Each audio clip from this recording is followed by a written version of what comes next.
25-year-old Sade was born in Nigeria and moved to London when she was 4 years old. After finishing school, Sade designed men's fashions, worked briefly as a model, and then one night at a party, a friend asked her if she'd like to try out as the singer for a band. I actually thought, well, I will have a go. I mean, I've always sung, not seriously, and I never had any intention of, never had any dreams or aspirations about, being a singer.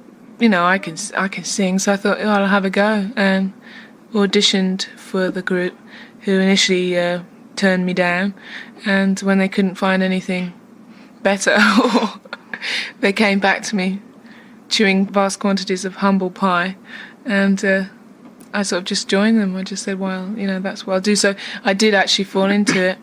It wasn't a plan. It wasn't by design. And you'd never written a song? No, I'd never written any songs. I used to write. I mean, it was one of the few things that I'm able to do is write. I'm very capable of putting words on paper, but I'd never actually written a song, and it hadn't even occurred to me. Were you surprised when your record started to sell?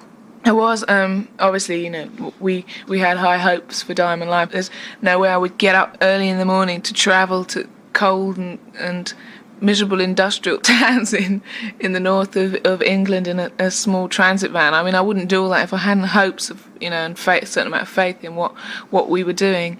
I mean, we didn't just sort of appear out of nowhere. We actually we'd put a lot behind it, a lot of care and a lot of ourselves into it. So obviously I had hope, but I didn't, I was shocked at the success of Your Love Is King, for instance, because it didn't really sit comfortably in the charts at the time. It was very sort of... When I actually heard it on the radio, most of all, I realised how different it was, how different it felt to everything else. And we hadn't sat down and tried to formulate something that sounded different. We just did naturally what came to us. Was your name a problem? Did it take forever to get people to figure out how to pronounce it? It's a disaster, but I've grown up with that disaster. But that's not your real first name, isn't it? Helen? No, it is, but I've never been Helen from a baby. I've never been called Helen. But your whole name is Helen. It's Fola Sade. That's the full name. So I could have been a Fola, or I could have been Sade. Well, I should have been Helen, but the Nigerians wouldn't call me Helen because it's an English name. So I could have been Fola or Sade, and so I'm Sade. English pronunciation is Sade. Sade. You said that you didn't really feel that you were so much of a singer as you were a storyteller. Do you really feel that way? Yeah, I think that was only because people were talking about, my actual technical ability as a vocalist, and I don't have a great, I have no technique, I just sing the song the way I feel it should be sung, and that's it. I'm no great acrobat, I'm no great technician. I just sing the song how I feel it should be sung. So really the thing that comes first really is the song, not necessarily the way I sing it. Has there been a lot of pressure on you to sort of make it in America? Do you care a lot about the American audience? I care initially about England simply because it's where I grew up. If I'd grown up in America, then I would care about America. I wouldn't pretend. I don't come around saying, I love this country. I love England where I grew up. I really am fond of New York. I know very little about the rest of the country or the people in the rest of the country. I like it here.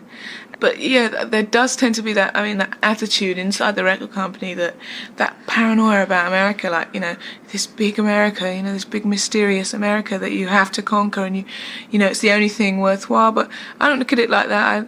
I care about, obviously I care once the record's been played somewhere, what people think of it. If everybody hates it, then you've got problems, because that's what music is about, exposing it to people and them being consumers. I'm a consumer. I've always been a consumer as far as music's concerned.